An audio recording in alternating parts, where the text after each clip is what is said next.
여러분 안녕하십니까. 2020년 12월 5일 토요일 아침입니다. 오늘은 욥기 7장 6절부터 10절까지의 말씀을 묵상하도록 하겠습니다. 욥기 7장 6절부터 말씀을 우리가 보도록 하겠습니다. 욥의 탄식은 계속됩니다. 6절에서 이렇게 말합니다. 나의 날은 배틀의 북보다 빠르니 희망이 없어 보인다. 자, 욥이 자기 인생에 대해서 이렇게 표현을 하는 거예요. 배틀의 북보다 빠르다. 배틀이 실이 막 왔다 갔다 하지 않습니까? 굉장히 빠른 속도로 배를 짓는 그런 모습을 표현하는 거죠. 근데 이 말을 보면 욥이 지금 왔다 갔다 하는 거 아닌가 그런 생각을 하게 돼요. 이 말했다 저 말했다. 왜냐면 어제 우리가 본 구절에서 밤에 잠을 자지 못하고 뒤척이기 때문에 이 밤새 한참 못 자는 거죠. 이거 하루하루가 정말 안 가는 거예요. 얼마나 힘들겠어요. 고통 가운데. 그런데 이 6절에는 갑자기 또 자기 인생이 이렇게 배틀의 북처럼 너무 빨리 지나간다. 이렇게 지금 표현하고 있는 거예요. 자, 이게 무슨 의미냐. 이 하루하루와 인생 전체의 차이를 이렇게 표현할 수가 있어요. 즉, 여러분 생각해 보세요. 젊었을 때는 하루하루가 빨리 갑니다. 할 일이 많아요. 근데 시간은 아주 천천히 가는 것이 느껴져요. 그래서 오히려 이 젊은 사람들은 나이가 빨리 먹기를 바랍니다. 근데 나이가 들어서는 하루하루가 참 천천히 안 가요. 그런데 한 해는 배틀의 북처럼 금방 지나가. 벌써 훌쩍 지나가는 거예요. 나이가 들수록 세월이 빨리 지나간다는 표현을 많이 합니다. 그 이 중에 하나가 늙으면 변화가 없어서 그렇다 하는 얘기들을 합니다. 젊었을 때는 하루하루가 변화무쌍하고 그렇잖아요. 그래서 하루하루가 역동적이고 생기가 있는 거예요. 근데 나이가 들면 모든 것이 이렇게 고정되어 있어요. 이제는 더 이상 변화가 생길 여지가 없기 때문에 하루하루가 지루하다는 것이죠. 근데 한 해는 또 놀랍게도 빨리 지나가요. 그래서 이 세상에서는 세월을 이길 장수가 없다. 이렇게 말하는 거예요. 욥이 지금 얘기하는 것이 바로 이런 인생 일반에 대한 이야기. 그건 아니. 그가 말하려는 것은 뭐냐. 한평생 내가 살고 난 후에 도대체 남는 게 뭐냐. 그 의미예요. 여러분, 인생에 남은 게 뭐 같습니까? 욥의 탄식에 따르면 결국 한 줌 흙 아니냐? 뼈 아니냐? 이런 말이에요. 지금 욥은 자신의 고통에 따라서 아주 절망하는 거예요. 하나님의 백성으로서 고난받는다 하더라도 정말 짜내고 남는 건 흙밖에 없지 않느냐. 그런데 마지막에 남는 것이 이렇게 한 줌 흙에 불과하다면 이건 무슨 의미로 내가 연단받아야겠느냐. 소용이 없지 않습니까? 이런 탄식이에요. 지금 욥은 이 고난의 끝에 뭐가 있나? 아무것도 없다. 아무 의미가 없다. 그의 목에 닥친 이 극한의 고통이 그를 낮에도 밤에도 쉬지 못하게 만드는 거죠. 자기 인생은 배틀의 북보다 더 빠른 속도로 죽음을 향해서 움직여 갈 뿐이다. 그러므로 내 인생에는 아무 희망도 없습니다. 말하고 있는 거예요. 그리고 이제 7절부터 차라리 나는 이제 죽었으면 좋겠다 호소합니다. 이렇게 비참한 삶을 사느니 차라리 죽는 게 낫다. 7절에서 욥은 자신의 생명을 한낱 바람 같다 이렇게 표현하죠. 하나님께 그렇게 기억을 해 주십시오. 내 생명이 숨 한 번 쉬는 것밖에 안 되는데 하나님이 나를 왜 이렇게 그냥 두실까? 혹은 연단하실까? 그러면서 자기 눈이 다시는 행복을 보지 못할 것이라고 탄식을 하는 거예요. 여러분 생각해 보세요. 내 생명이 한낱 바람 같다. 한숨 쉬는 것 같다. 하고 한숨 쉬면 내 인생 끝. 또 숨을 쉴 수 있을까? 그죠? 숨이 이렇게 막 가쁜 분들은 그래요. 이 마지막 숨인가?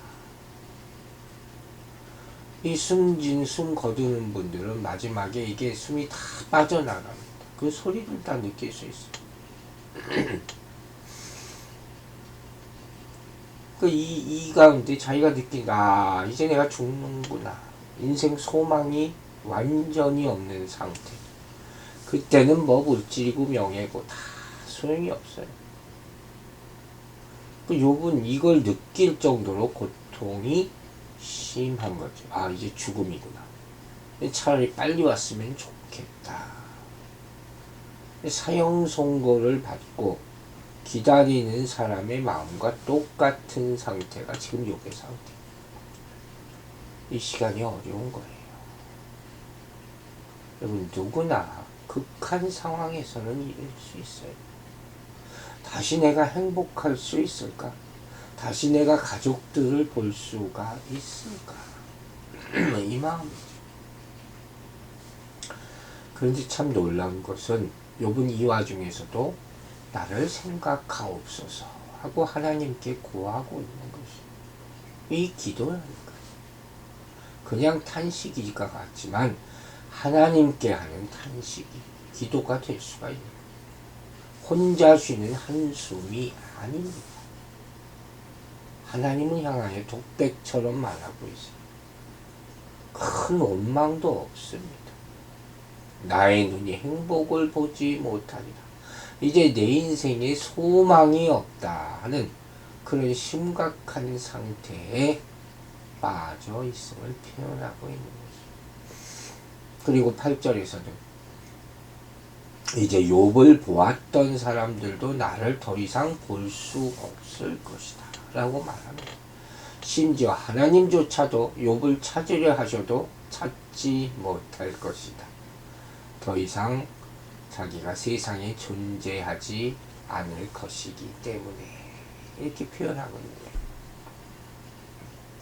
즉 그가 죽음을 통해서 주변 사람들과 하나님으로부터 완전히 떠난다. 못 본다는 거죠. 한편으로는 이제 더 이상 그 고통으로부터, 그 시달리는 고통으로부터 완전히 이 삶이, 육신의 삶이 해방을 뜻하는 죽음을 하나님께 우회적으로 요청하는 모습이기도 합니다. 여기서 우리는 욥의 내세관을 살짝 들여다볼 수 있어요.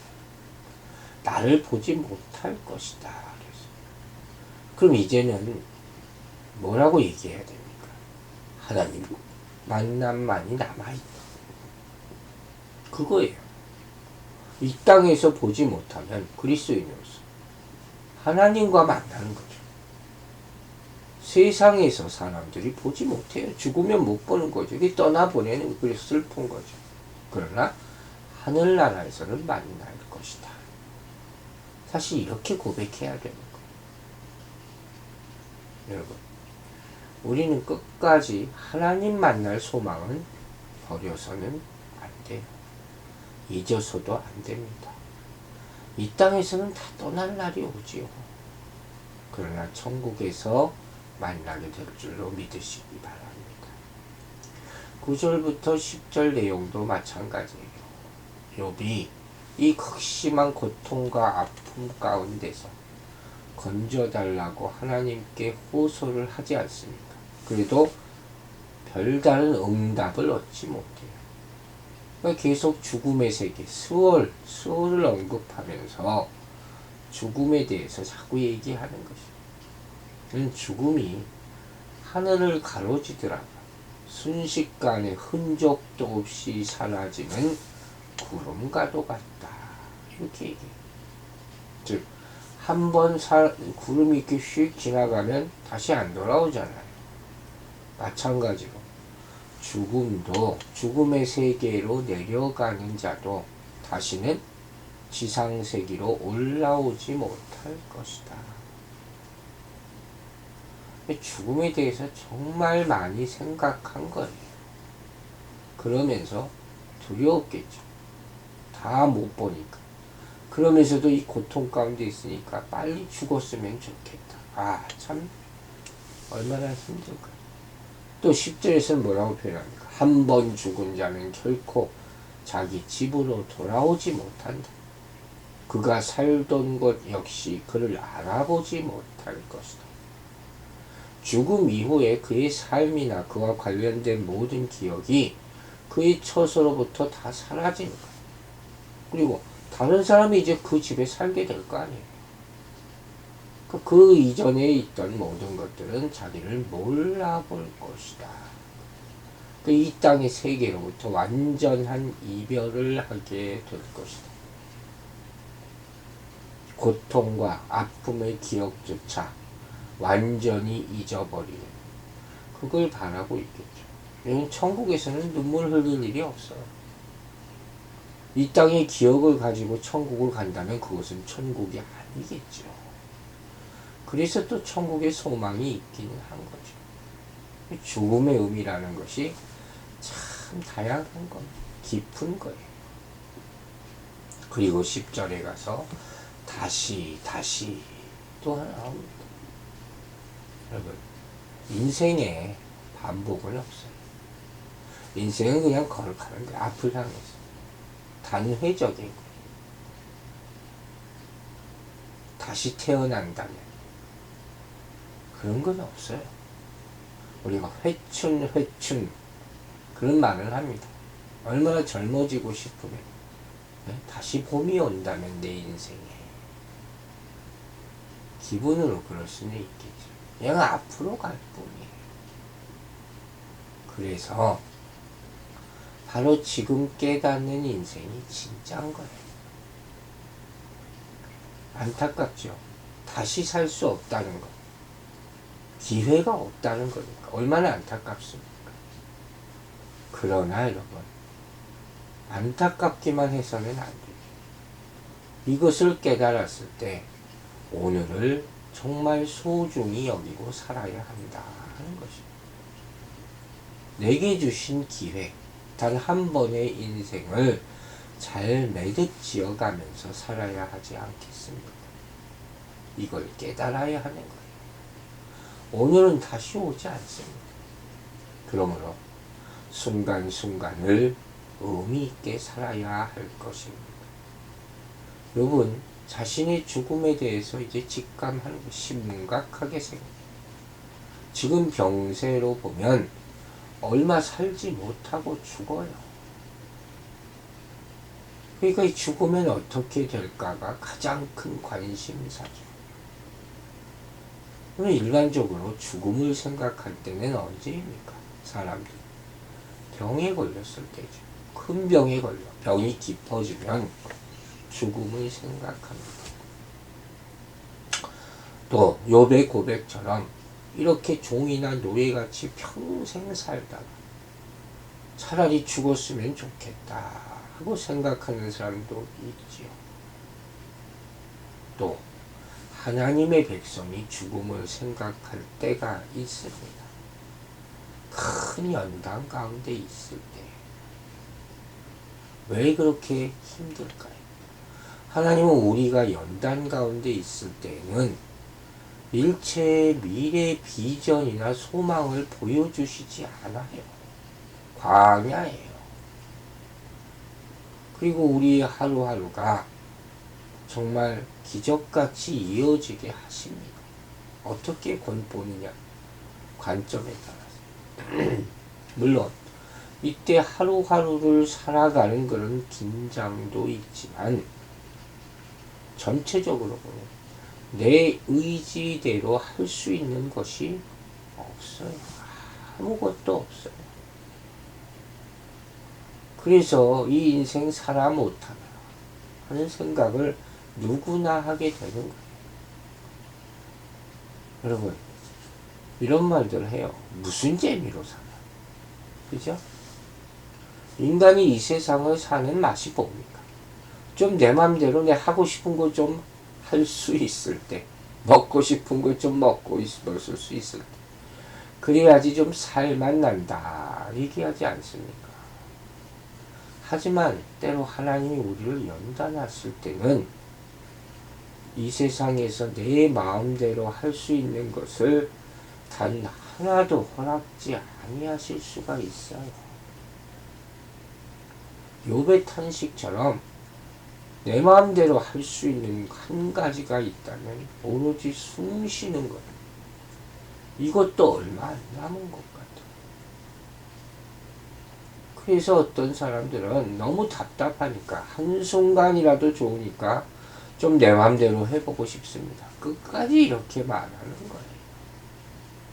그것도 안 되니까 이 마지막 남은 못된 본성이 야 이것도 안 되냐? 차라리 죽는 게 낫지. 이래. 하지만 여러분, 우리에게 정말 신앙이 있다면 어떤 신앙이겠어요? 부활 신앙이죠. 그러면 이렇게 말하지 않을 거예요. 다니엘과 친구들처럼 죽으면 죽으리라 하는 믿음이 있다면 포기하지 않습니다. 어떤 상황에서. 물론 이 땅에서는 더 이상 볼 수 없지요. 그러나 천국에서 다시 볼 것입니다. 이게 다시 보는, 다시 사는 인생이에요. 바울 사도는 죽음을 뭐라 표현합니까? 잔다 이렇게 해요. 잔다는 것은 다시 일어난다는 의미를 포함하고 있습니다. 그렇죠? 이것이 그리스도인에게 죽음의 의미예요. 이것이 천국을 소망하는 이유가 되는 거예요. 죽으면 이 생으로 돌아오지 못합니다. 그러나 우리에게는 하나님의 나라가 기다리고 있습니다. 그곳에서 영원한 생명을 다시 누리게 될 줄로 믿으시기 바랍니다. 기도하겠습니다. 아버지 하나님, 우리에게 내세의 소망을 갖게 하심을 감사드립니다. 이 땅에서 사는 것은 기한이 있습니다. 누구에게나 기한이 있습니다. 지금의 상황이 아무리 아프고 괴롭다 할지라도 생명은 하나님이 정해주신 것이요 우리에게는 천국의 소망이 있음을 잊지 말게 도와주시옵소서. 하나님의 말씀을 영의 양식으로 받아 먹으면서 우리의 생명이 존속될 수 있음을 깨달아 알게 하시고 이 땅의 것으로부터 하늘의 것으로 우리의 시선을 옮길 수 있는 신앙인이 되게 도와주시옵소서. 한 주간 지켜주신 것을 감사드립니다. 내일도 거룩한 주일을 맞습니다. 12월의 첫 번째 주일 하나님의 영광 가운데 예배드리는 성도들 되게 하여 주시고 우리의 기도와 간구를 들으시는 주님께서 우리와 함께 하심으로 말미암아 그 예배가 더욱더 풍성할 수 있도록 축복하여 주시옵소서. 감사드리며 예수 그리스도의 이름으로 기도했습니다. 아멘.